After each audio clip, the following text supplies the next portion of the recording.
Halo semua, di pembahasan kali ini kita bakal ngulik salah satu teka-teki paling besar di dunia sains. Gimana caranya partikel-partikel super kecil bisa menciptakan dunia raksasa yang kita lihat di sekitar kita. Yuk kita mulai perjalanan buat menjembatani kesenjangan ini. Nah, satu ide kuat ini yang uniknya muncul di sebuah pesta makan malam di Oxford, ini nih yang jadi kunci petualangan kita hari ini. Dan ini bukan cuma soal fisika loh, ini pertanyaan yang menghantui hampir semua bidang ilmu pengetahuan. Coba deh bayangin suasananya. Sebuah ruangan mewah di Oxford, panel kayu mahoni, orang ketawa-ketawa, anggur mengalir. Terus tiba-tiba tuan rumahnya, seorang ekonom politik, nengok ke seorang fisikawan kuantum dan nanya satu pertanyaan besar. Apa tantangan terbesar kita selanjutnya? Dan jawaban si fisikawan itu ya menjembatani kesenjangan ini.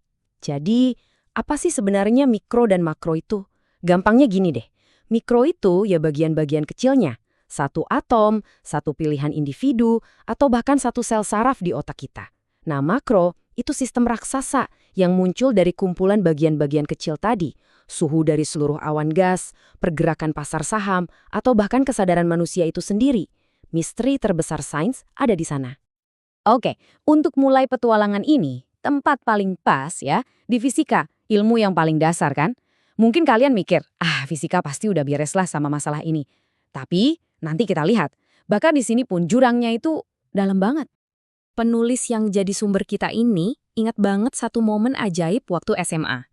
Gurunya, Ibu Nikic, nunjukin gimana hukum gerak Newton yang ngatur satu atom doang, secara statistik bisa ngejelasin suhu, sebuah properti makro dari seluruh awan gas. Ini jembatan pertama yang luar biasa keren. Tapi, skala tantangannya itu, wow, bener-bener gila. Angka yang kalian lihat di layar ini, itu kira-kira jumlah molekul dalam 1 liter air aja. Coba bayangin ngelacak satu persatu buat prediksi perilakunya. Gak mungkin, makanya kita butuh jalan pintas, kita butuh jembatan. Oke, sekarang kita pindah ke kimia, di mana jembatan mikro-makro ini jadi makin aneh. Ternyata, ada jembatan yang emang nggak bisa dibangun sama sekali. Disinilah kita ketemu sama konsep dari ilmu komputer yang namanya the halting problem, atau inkomputabilitas fundamental. Intinya, ada beberapa masalah yang emang secara harfiah nggak bisa dipecahkan oleh komputer manapun, secanggih apapun itu.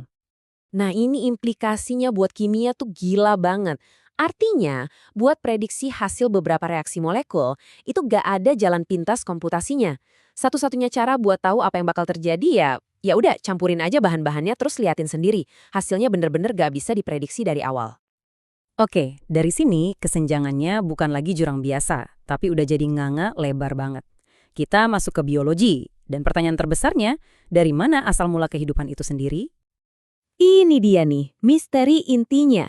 Gimana caranya benda mati yang nurut-nurut aja sama hukum fisika bisa ngelahirin makhluk hidup yang kayaknya punya kemauan sendiri? Gimana alam semesta yang gak peduli ini bisa menciptakan tujuan?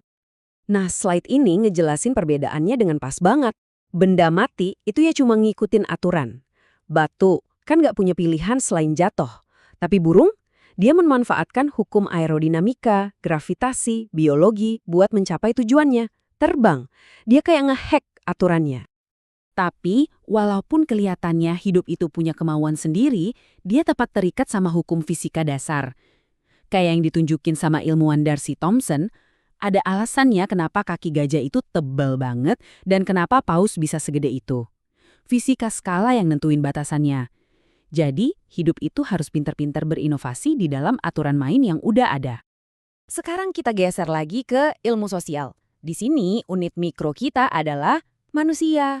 Makhluk yang kita semua tahu lah ya, suka nggak bisa ditebak, irasional, dan ribet. Wah, di sini nih jembatan dari mikro ke makro jadi susah banget dibangunnya. Biar kebayang susahnya, kita lihat deh contoh klasik dari teori permainan. Ada dua tahanan, rekanan kejahatan, diinterogasi di ruangan terpisah. Mereka nggak bisa ngobrol. Pilihan mereka bakal nentuin nasib mereka berdua. Coba kita lihat pilihannya ya. Kalau dua-duanya diam alias kerjasama, masing-masing cuma kena 1 tahun penjara. Tapi, kalau kamu ngaku pas temenmu diam, kamu bebas. Sebaliknya, kalau dua-duanya saling ngaku, malah kena 2 tahun penjara masing-masing. Coba deh kalian pikirin, dari sudut pandang kamu sendiri, mau temenmu ngapain pun, kayaknya ngaku itu pilihan terbaik kan? Kalau dia diem, kamu bebas. Kalau dia ngaku, kamu cuma kena 2 tahun, bukan 3. Jadi, kamu ngapain? Dan disinilah letak paradoksnya. Pilihan yang paling logis buat masing-masing individu, yaitu ngaku, justru bikin hasil akhirnya lebih buruk buat kelompok secara keseluruhan. Nah, ini dia inti dari konflik mikro versus makro dalam perilaku manusia. Dan biar makin ribet lagi, manusia itu kan gak selalu rasional. Kita punya 2 mode berpikir yang saling saingan. Ini dijelasin sama Daniel Kahneman. Sistem 1 itu yang cepet, insting, emosional. Sistem 2 itu yang pelan, logis, mikir dulu. Nah, irasionalitas kita yang sering didorong sistem 1 ini bikin jurang mikro-makro di ekonomi jadi makin lebar.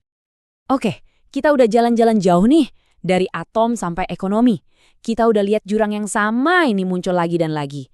Jadi pertanyaannya sekarang, ada nggak sih satu bahasa universal, satu jembatan pemersatu yang bisa nyambungin semua bidang ilmu ini? Coba kita rekap bentar ya.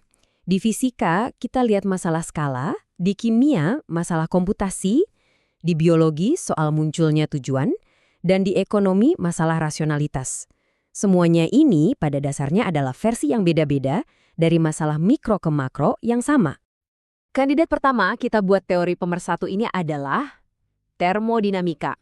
Yang keren dari hukum-hukum ini tuh mereka kuat banget. Waktu fisika klasik goyah, termodinamika tetap kokoh berdiri. Kayaknya ini emang sesuatu yang fundamental banget. Kandidat kedua kita ini mungkin lebih dasar lagi. Teori informasi. Idenya adalah informasi itu bukan cuma konsep abstrak, tapi bagian fisik dari alam semesta, mata uang fundamentalnya. Dan yang menarik, ternyata teori ini nyambung banget sama termodinamika. Jadi, jangan-jangan ini jawabannya. Mungkin nggak sih 2 konsep ini, termodinamika dan informasi, bisa jadi semacam reduksi besar? Sebuah cara untuk ngejelasin semua fenomena makro dengan satu set prinsip mikro yang sama. Dan kita tutup dengan satu pertanyaan yang provokatif banget. Jangan-jangan semua kerumitan yang kita lihat di sekitar kita, mulai dari sel yang berjuang hidup sampai pasar saham yang naik turun, pada dasarnya cuma wujud lain dari hukum yang sama yang ngatur panas dan informasi? Nah, coba direnungkan. Terima kasih sudah menyimak.